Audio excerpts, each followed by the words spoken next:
We look at sort of face recognition and a lot of the bad name that it got early on for not treating all people equally. It's like in the early days of voice recognition. If you were a white male, things worked out just fine for you. But in the early days of face recognition, if you weren't a white male, the technology was really biased. And for what it's worth, like a lot of vendors still maintain that bias today.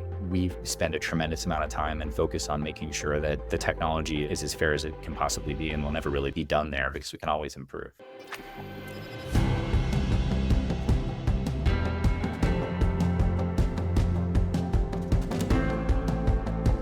Welcome to the Peak IDV Executive Series video podcast, where I speak with executives, leaders, founders, and change makers in the digital identity space. I'm your host, Steve Craig, founder and chief enablement officer for Peak IDV.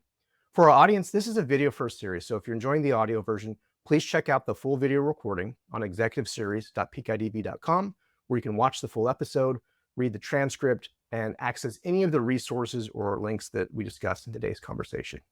This week, I have the privilege of speaking with Doug Aley, Chief Executive Officer of Paravision. Based in the United States, Paravision builds industry-leading AI building blocks that are easy to deploy and run on every major platform, from the cloud to the edge. Paravision's products are used in digital identity verification solutions, as well as government, travel, and border control programs. They also have implementations supporting stadiums, events, automotive, payments, and retail use cases. Doug joined Paravision in 2016 and was appointed CEO in 2018. His 25-plus year career includes founding, leading, and scaling technology ventures. In addition to being a serial entrepreneur, his early career included time at Amazon in product management, marketing and business development at Jot Networks, and he helped Zulily scale from 100 million to 700 million in sales as VP of Product and Corporate Development. At age 19, Doug had co-founded and was CEO of his first company, Level Access, which was formerly known as SSB Bark Group, a company dedicated to advancing web accessibility. Welcome, Doug. Thank you for making the time to be on the podcast. Thanks for having me, Steve. Really appreciate it. Let's get started. Can you share more about Paravision? Like, what's your typical elevator pitch when you're meeting new people and sharing what you do? Yeah, I feel like you actually just gave the elevator pitch so well.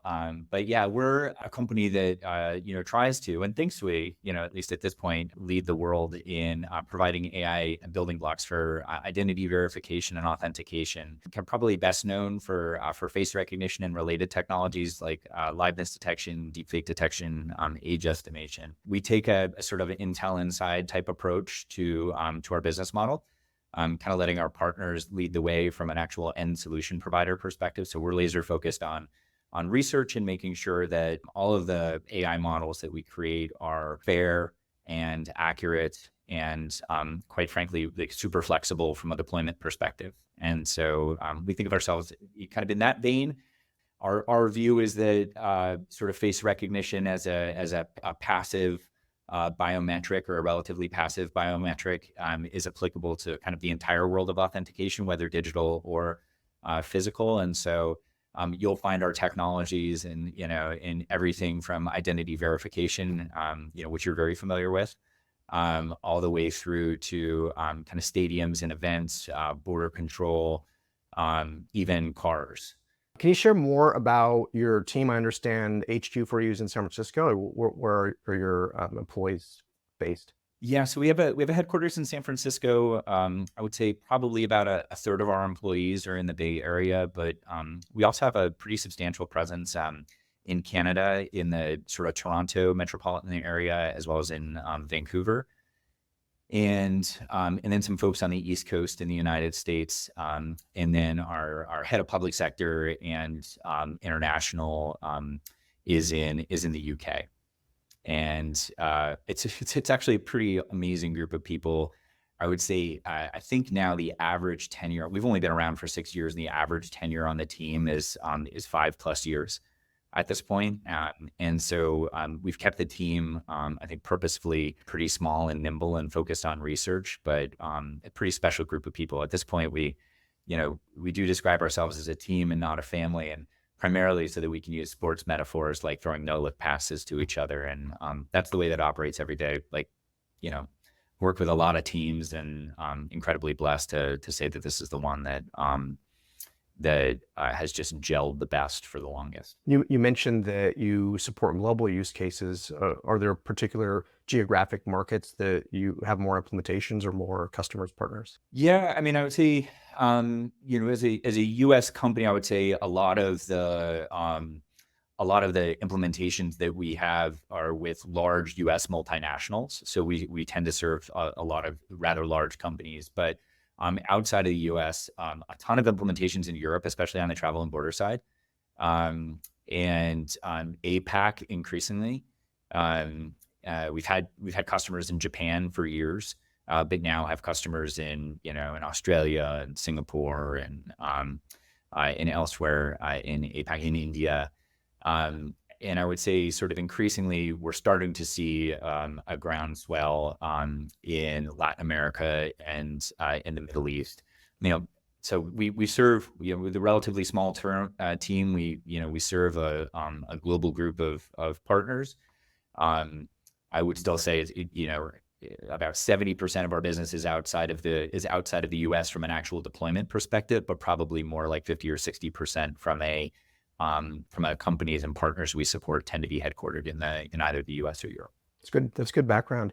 I guess when you have edge and cloud services, it gives you a lot of flexibility where you go in the world, because on the edge use cases that you're not beholden to infrastructure or colos and things like that. I'm curious, Doug, how did you get connected to Paravision? You are not the founder of the company, but you're CRO, you're now CEO. How did you come to join Paravision?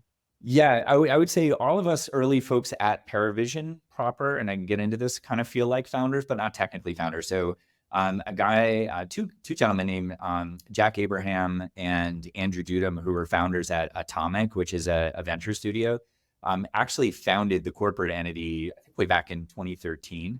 And then about the time I arrived at Atomic as an operating partner in one of the companies that I was tasked to work on as a chief revenue officer, amongst a bunch of other companies, was this sort of the predecessor company to Paravision.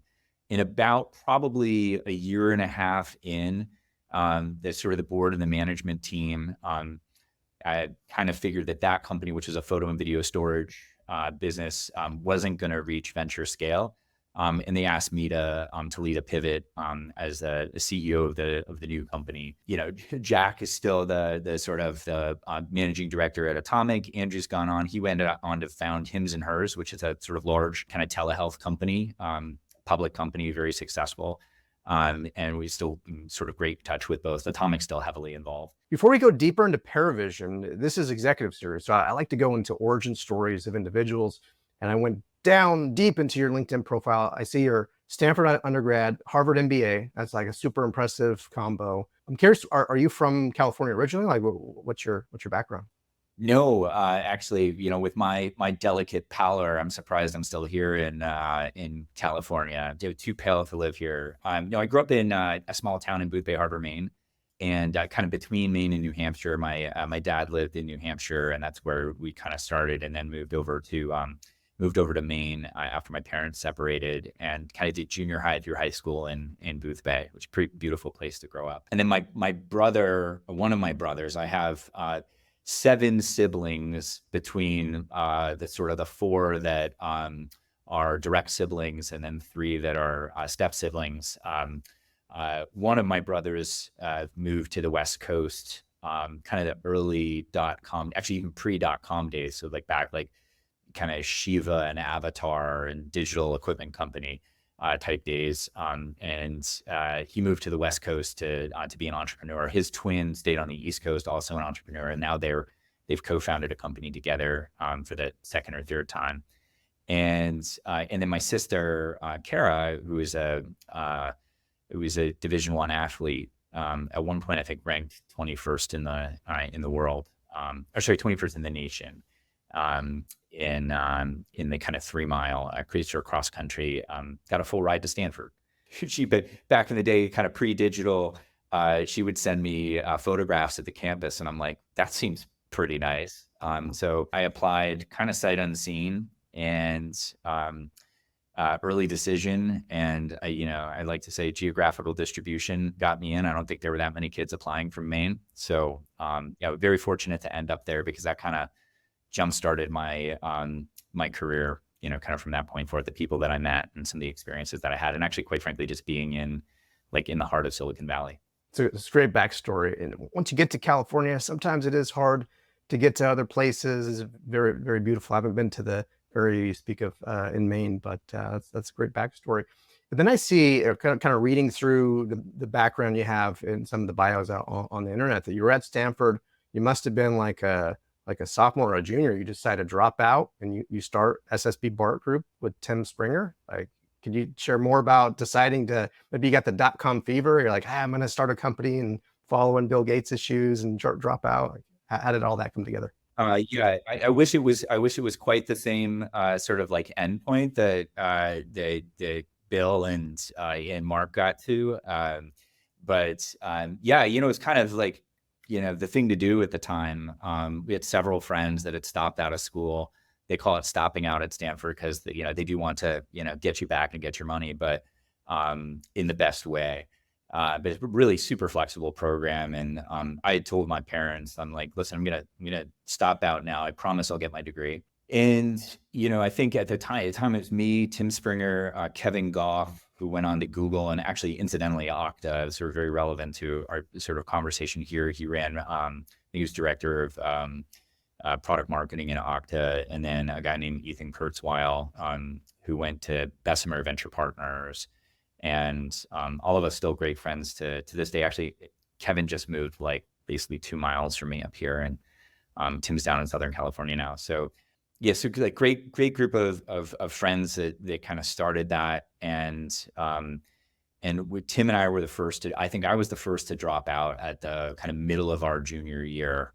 And then Tim dropped out within at the end of that year. And then I think Ethan kind of joined us for kind of 6 months and then decided, hey, this isn't for me. I'm going to go back to school. But in the meantime, I think closed the deal with Adobe in those first 6 months. And then Kevin stayed with us for, I think actually Kevin even outlasted me there. I think he was there for close to 4 years before he went to Google. For those that might not know SSB BART Group, or now called Level Access, so what was the sort of problem space that you were focused on? I mentioned it was web accessibility. What was your business doing at that time when you dropped out? Our goal there, and it's actually kind of, there's some interesting parallels with where we are today with Paravision, was to make the web and software more accessible to differently abled people. And Tim and Kevin and I and Ethan, kind of early days, all had friends that had difficulty accessing the internet, and we thought we could do something about it. There were some open source tools at the time, but we felt that through some of our early work that there was an opportunity. We actually started as actually consulting with a bunch of groups. That company started as a tool that was trying to provide e-commerce and other kind of community services to people with disabilities. And then what we found is through the sort of process of partnering with different people is that there was an opportunity to really help have a major impact in terms of making websites accessible, because most of them weren't at the time, especially to screen reading software. But so yeah, Tim, I lasted, I think, probably 3.5 years before burning myself out in that role, kind of off and on. And I went back to school after, I think, about 3 years. We had a couple of different CEOs that were not great fits. I'll leave it there. Before Tim asked to, and it was only sort of myself and Tim on the board for, like 16 or 17 years, before Tim said, hey, you mind if I take the reins as CEO? And, he's now built it into kind of a juggernaut, definitely the leader in the industry.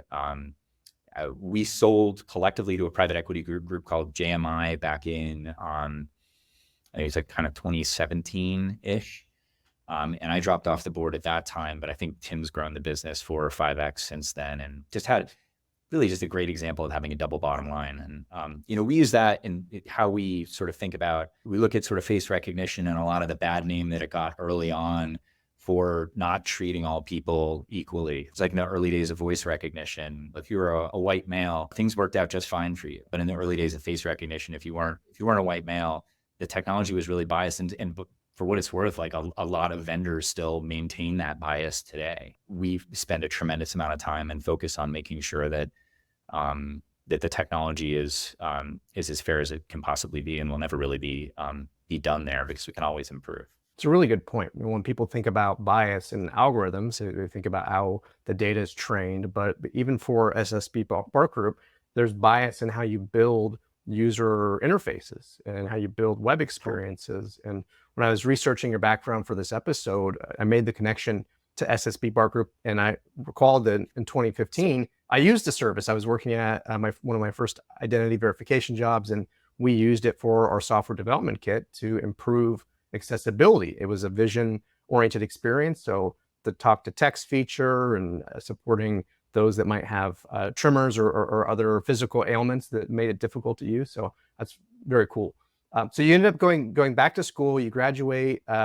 At some point, you find a very little-known company that was just selling books online. You take another career gamble and you join Amazon.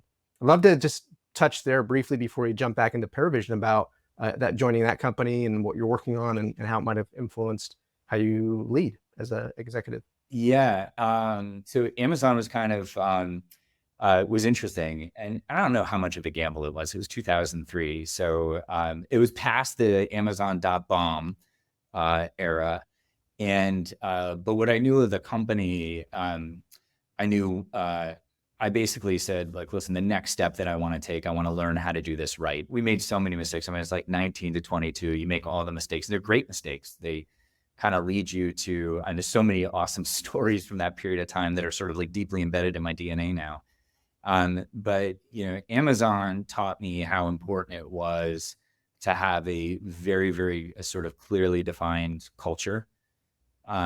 And you can kind of say what you will, and lots of people have opined about Amazon's culture, especially in the kind of like early days through the last kind of 5 or 10 years. But one thing that I think I learned, I think one thing that Charlie, our CTO, takes, the things that we take with us are that it's super important to have clearly defined culture and to build your team around that culture, around what your kind of core beliefs are.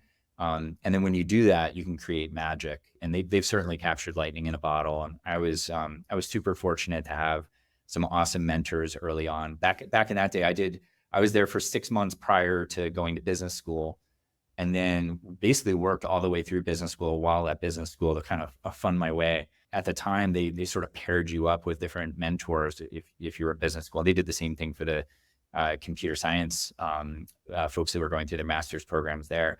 And I got paired up with Andy Jassy and Jason Kylar. Those are my two mentors. And obviously now Andy's CEO, and Jason went on to be CEO of Hulu and Warner Brothers and a bunch of other stuff. So I was, kind of a fun time, and really fortunate to get to bend their ear as a young guy who didn't know anything, and they were in the midst of kind of figuring it all out for Amazon. And I worked on the early kind of merchant platform there, debugging flat files for the sort of early kind of third-party seller business.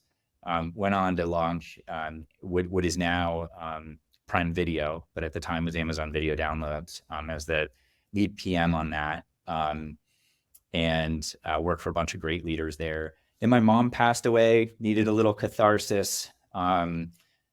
Primarily because I, wasn't smart enough to deal with grief in the right way at the time. So I just buried myself in work, and moved over to help run their sporting goods business, which was super fun.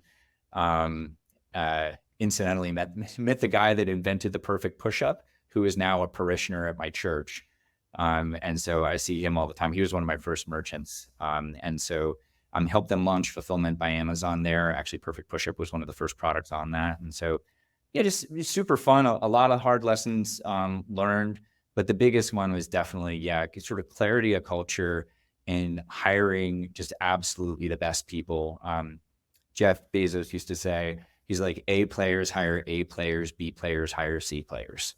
And so if you can keep it to A players, then you have the potential to have something really special. Can you share, as we move into what Paravision does today, what the core pillars of your stack are? And then you have this concept of identity AI. Can you share more about that? Yeah, sure. So we think of identity AI in the long term as our job in that ecosystem is really to provide the core AI building blocks for that. So today, that's the core pillars are really face recognition, liveness detection, deepfake detection, and age estimation. And those are the things that we provide to our customers via a super flexible network of APIs and SDKs. We don't host any of that. We provide those in it's sort of typical implementation is either via either a mobile SDK or an SDK that you want to sit on your servers, or via Docker containers, probably the most popular way of deploying that. And our focus in that ecosystem is making sure that those models are ethically built, hyper accurate, and very fair and easy to deploy. And I think we've done that. So we're up over 100 major customers at this point, and we've really been able to kind of choose our customers, which is equally important to us, is to make sure that our customers and our partners are similarly aligned on the sort of the ethical deployment. Looking through Paravision's press releases and your posts on LinkedIn, I understand you work with identity verification providers as well. Can you share what your approach is to partnering and integration, and just how you operate within the ecosystem of these identity providers? Yeah, sure. So you kind of trace this back to one of our core values, which is thrive as a team. And we consider thriving as a team that our partners are part of that team. And so we take our partnerships very seriously. They don't stop with the deployment or just handing over the software to folks who make sure that it gets deployed in a responsible manner. And ultimately, our goal for them is to be able to provide a seamless and secure experience for their customers. We think face recognition is kind of uniquely positioned to provide that in the world now that you've had this sort of generational kind of shift in compute and the availability of compute, which not only leads to better models, but leads to faster user experience. We focus on long-term partnerships. Our typical deal is, kind of 3 to 5 years long. And I'm super fortunate to work with a bunch of amazing partners in IDV. When it comes to digital identity and identity verification, where are you seeing the most growth and adoption around face and liveness? Is it regulated, like KYC, or are you saying more non-regulated scenarios? I think it's really, especially in that, I would say it started with highly regulated stuff. I would say the financial institutions, banking, as well as sort of major government programs, electronic traveler authorization programs. Stay tuned for some pretty major announcements there.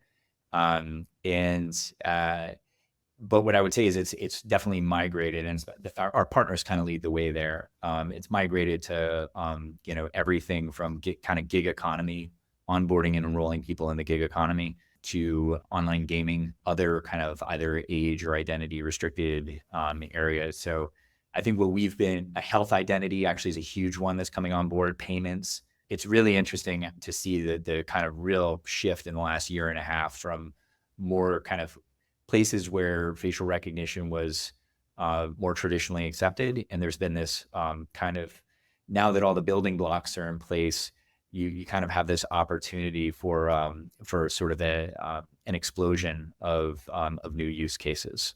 And I think that we're at that place in the same way that AI broadly has, like, now that all the compute and infrastructure is in place, now that sort of people are able to take advantage of sort of building on the backs of, kind of Jeff Hinton's early papers in deep learning.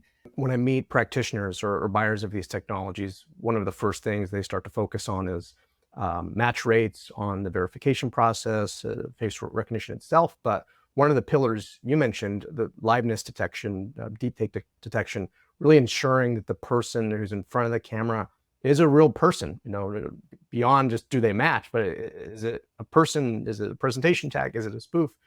In the market, there are active techniques, there are passive techniques. I'm curious, for your stack, where does Paravision fit in that? Like, how do you tackle the liveness problem? Yeah, I mean, we've always had the perspective of, we've had a few different perspectives that kind of drive our development. One is that great user experience will always win the day, and that really means getting out of the user's way. So for us, our focus on liveness and deepfake detection is single frame, either video or photo, passive liveness detection. We think ultimately that will win the day versus more active models, which are sort of equally successful at this point, where you're either blinking lights at somebody or you're asking them to move their face in a particular way or say something, or those types of challenge-based approaches. Which again, they have their place, but we've gotten to the point where the technology from a single frame perspective is we believe equally as good, and we think the promise of it is much better from a user experience perspective. That, we're all kind of product folks by trade, and so and Joey Pritikin, our chief product officer, leads the way there and kind of determining what we're going to do. Do you think that when people are implementing these technologies, they often take the path of least resistance of like, hey, let's just ask the user to upload a picture from their camera roll versus going through like an SDK experience? Do you feel like, from what you've seen in the market, that happens frequently? No, I think people are taking it super seriously, Steve. Like, I mean, and they should. I think you have this.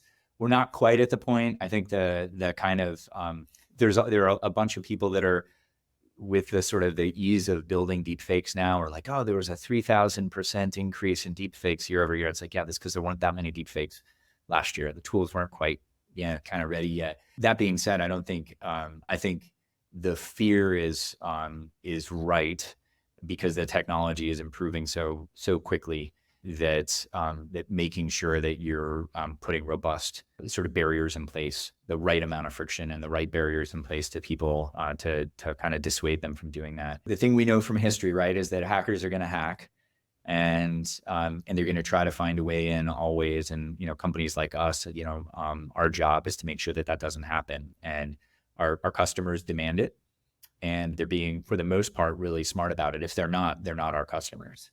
I want to shift a little bit into accuracy. And earlier in our conversation, you talked about the NIST organization. I feel like in the field of facial biometrics, we're pretty fortunate that we have the National Institute of Standards and Technology in the US that has benchmarks, there's independent testing.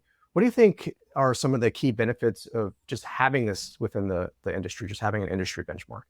God, don't we wish that NIST was there to be a benchmark across artificial intelligence, right? I think the reason NIST exists, not only for consumer protection, but really also to serve its customers in the federal government. And so, kind of post 9/11, where face recognition and other biometrics were coming onto the scene, they started the process of putting kind of benchmarks in place for all biometrics, iris, fingerprint, et cetera. And face recognition has definitely been the beneficiary of, as an industry, of those public benchmarks. And so they're just invaluable. The team there is so incredibly smart.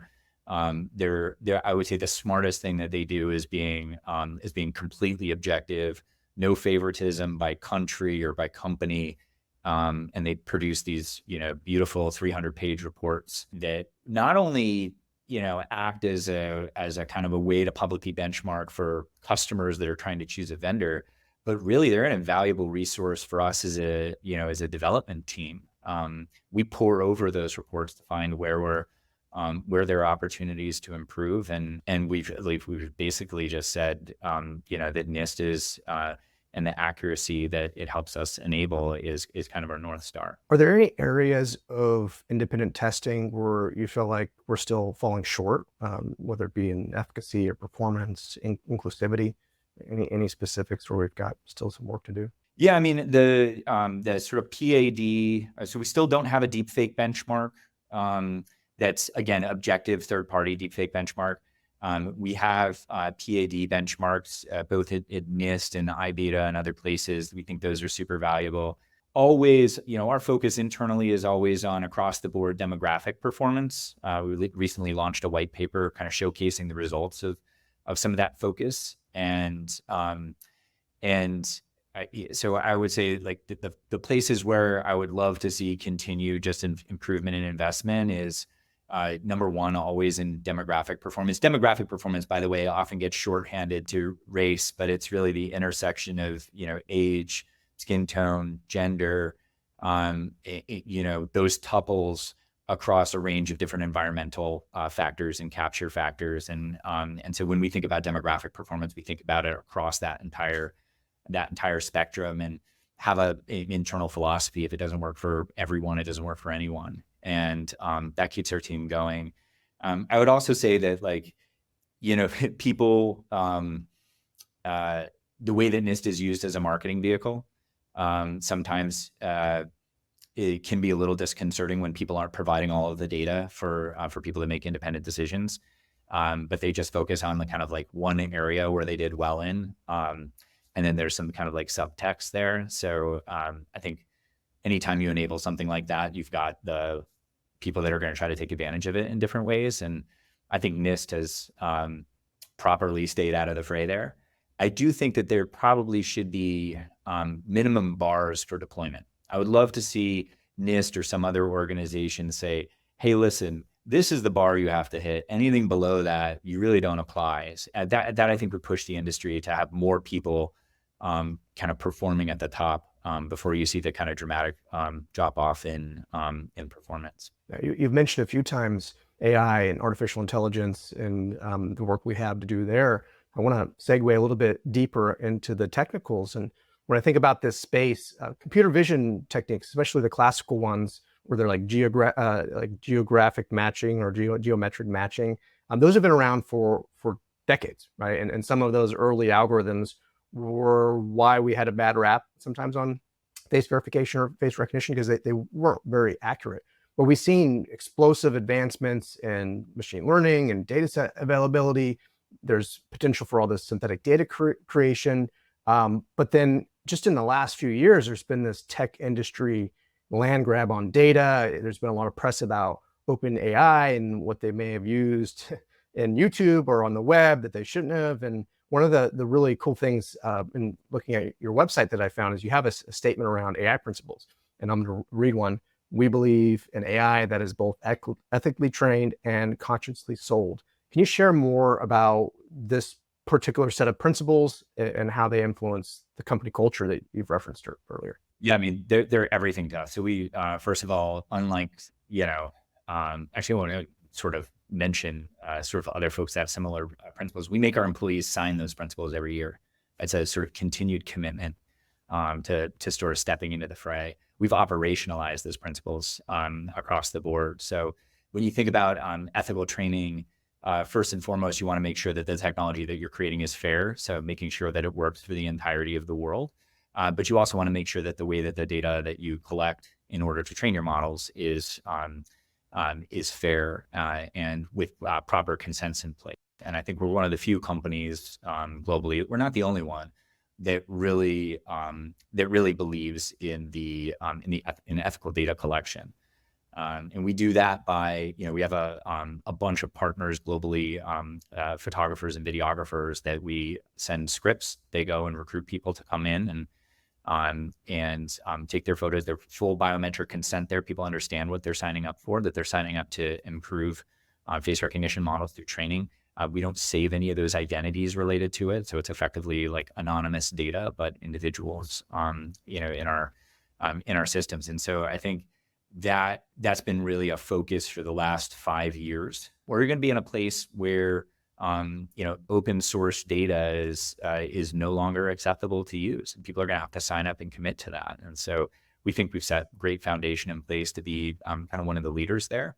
And then we talk about sort of conscientious sale, which is equally as important, which is how do we make sure that this technology gets used properly and doesn't get deployed in by actors that could use it for discriminatory purposes or for to deny access to certain groups of people. And so we heavily monitor, and we actually have a weekly use case review where any new use case that sort of comes in that hasn't been previously defined, and the use case is really what is it being used for and where is it being used and by whom, and kind of for what purpose. And we sort of walk through that as a team. Our general counsel is also purposefully our SVP of data acquisition, Kamal Chowdhury. So we've separated that from engineering, which provides a nice check and balance. He has, he and I are the two kind of leaders of that use case review. He has veto power over me. And that's the way that it should be. So again, we sort of focus, it's all nice to put some stuff on the site, but how do you actually operationalize it so that your customers can count on you practice what you preach? There was a Netflix show that I watched recently about a adult dating site, which I won't go into details on, but they had a bunch of stuff on their website about security and protection of data. And later was found out, well, that was just website copy. Like they weren't doing any of those things. And so it's really important that you have this guiding light, you have this ethos, you have this way of operating, but it needs to permeate through all layers of the organization. One of the challenges I see for the digital identity space is we're fighting some of the evils of the world. It's not just about opening accounts, it's combating money laundering, which leads to organized crime and human trafficking and terrorism and things like that. Fraudsters, criminals, they don't have ethics. They use generative media and AI technology for bad purposes. And so us on the good side, trying to create technology that is not biased, that complies with regulation, that gets proper consent, is challenging.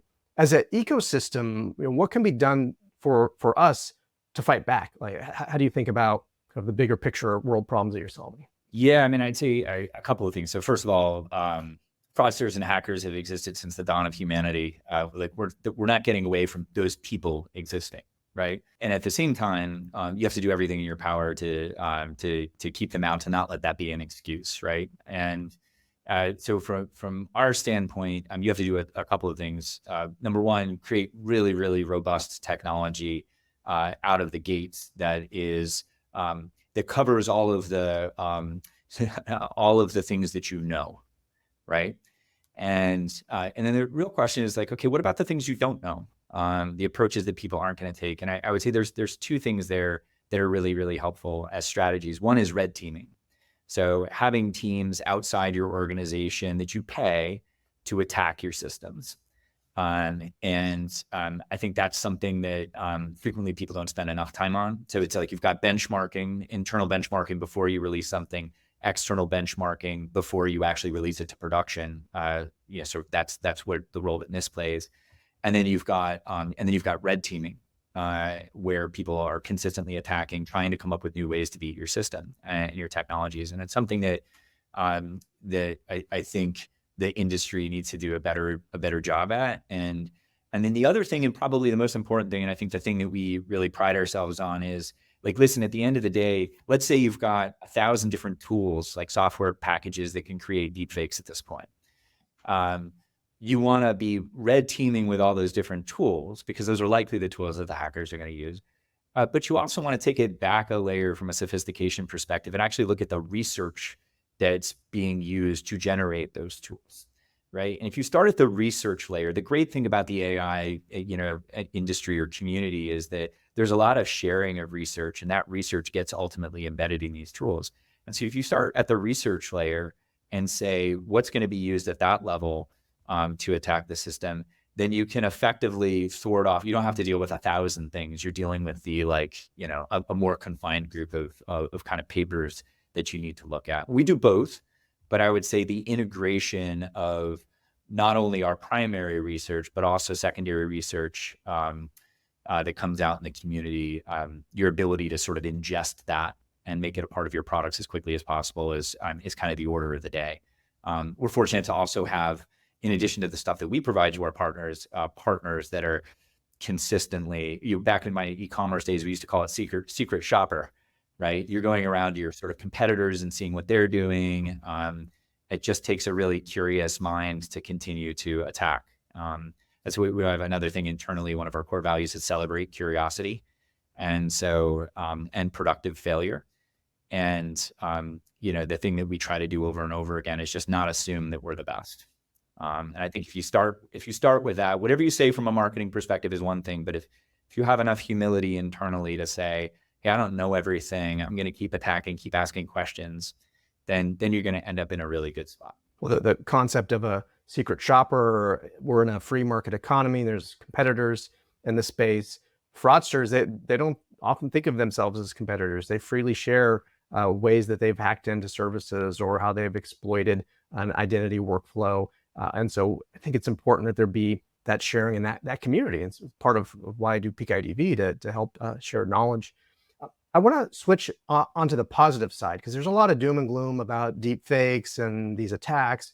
What are some of the things you're seeing from AI that are creating like truly magical experiences? And if you've got like a Paravision spin on it or how you're enabling it, that would be extra interesting.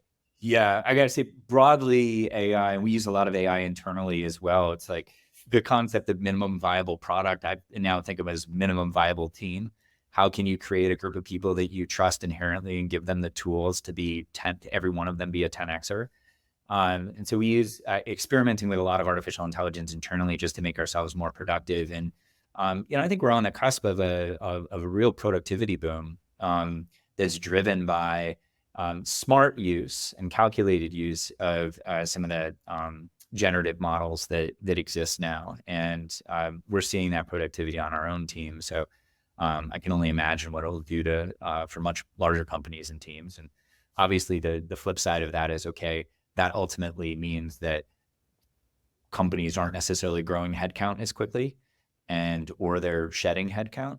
And that has a real, we need to do a lot more thinking about how do we retrain people and how do we create more opportunity for people to land in great jobs. But I do think it's going to be a massive boon for productivity in every sector. The way that Paravision thinks about it, we just think about it as more from like a nerd perspective, how can we create the coolest experiences for customers, the most seamless experiences, whether it's like walking up. And by the way, I'll sort of preface all of this with saying everything opt-in, right? If you don't want to have the experience, you shouldn't be forced into having the experience. And several companies have kind of learned that the hard way, but it's something that we take a lot of pride in. So it's if I'm walking into a basketball game, do I want to have to stand in a long line to actually just even get into the stadium? Do I want to have to further stand in a line to get a beer? Like the teams that succeed are going to have butts in seats, right? Like cheering their teams on. And so we see those experiences coming. We see pretty magical payment experiences coming. Ultimately, that will be integrated with CRM. So when I walk into the same exact Starbucks that I go to every day, they know the drink that I want, and it's already in the process of being rung up. When I get there, and they're like, "Hi, Doug, do you want your tea today?" I'll be like, "Yes, I do." It's like, "Great, already paid for." It's just done. Those are once you experience them, they're pretty magical experiences. And then the flip side, also, I would say, some magical experiences and how do we protect our kids, right? The ability, to have age estimation technology that keeps age-gated content away from kids. If the state of the art is, are you 18, yes or no? I'm pretty sure my 14-year-old can get past that. But if state of the art turns into actual age estimation that is, employs privacy by design, where you actually don't need a full IDV on that transaction, that's pretty interesting to us in a way to just do a lot of good.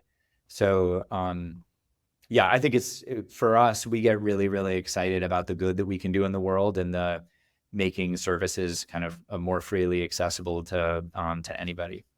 I'm not sure if that answers your question. I know it's just kind of an explosion, but that's what we're seeing, and that's kind of who we serve. I feel like each one of those use cases we could go into and explore. And I think about what you said about consent and opting in. People should have choice in how they do those experiences. And if they're wary of having a biometric or a face experience, there's a more traditional route. I think choice is really key.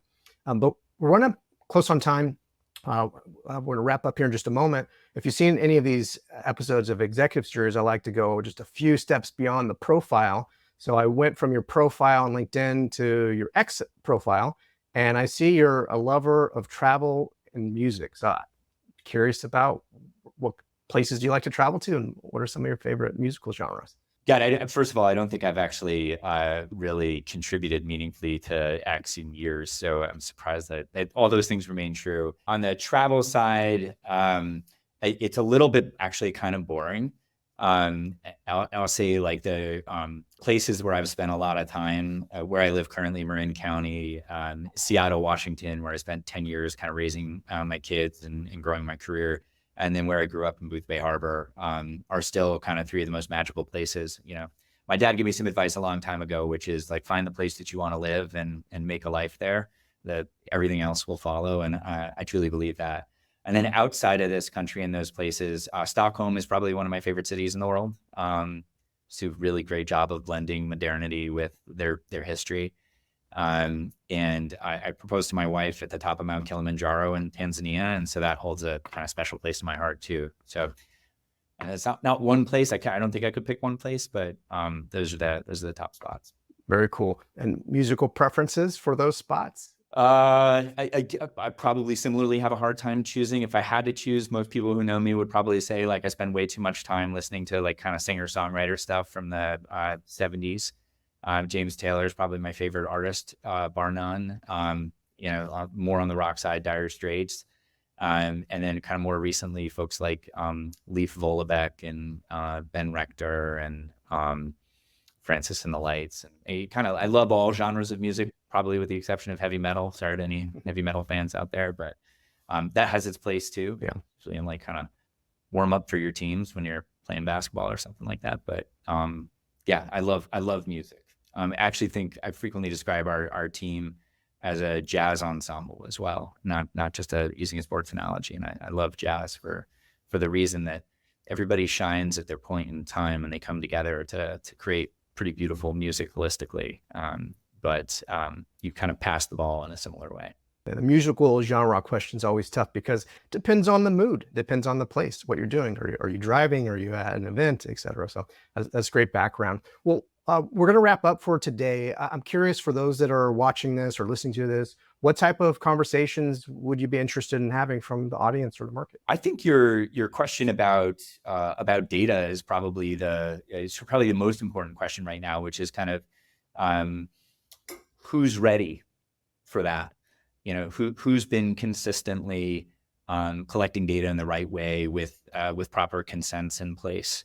I think that's going to be the kind of like next big phase that we go through fortunately or unfortunately, depending on if you're a company that's been collecting data that has not received proper consents for a period of time, you'll have a bunch of litigation, but you're also probably in some cases big enough just to pay off that litigation. And I think that's probably the bet that a lot of the larger generative companies have made. For those of us that are a little bit more have a niche, I think it's super important for our customers and potential customers to really dive deep on how that AI is created, because they're going to be the ones that are held accountable for that. So I think that's super important. I think we don't talk about it enough in the industry. It's kind of like, kind of thought of as a dirty little secret. People don't talk about it because they don't want to know, but people should ask a lot more questions. Yeah, that's great. That's great. Well, Doug, thank you so much for taking the time to speak with me. I learned a ton about Paravision today and your background. I really wish you much continued success. Yeah, thank you so much for having me, on the show, and thanks for having this forum. By the way, it's a super cool forum. So I wish you a ton of success too.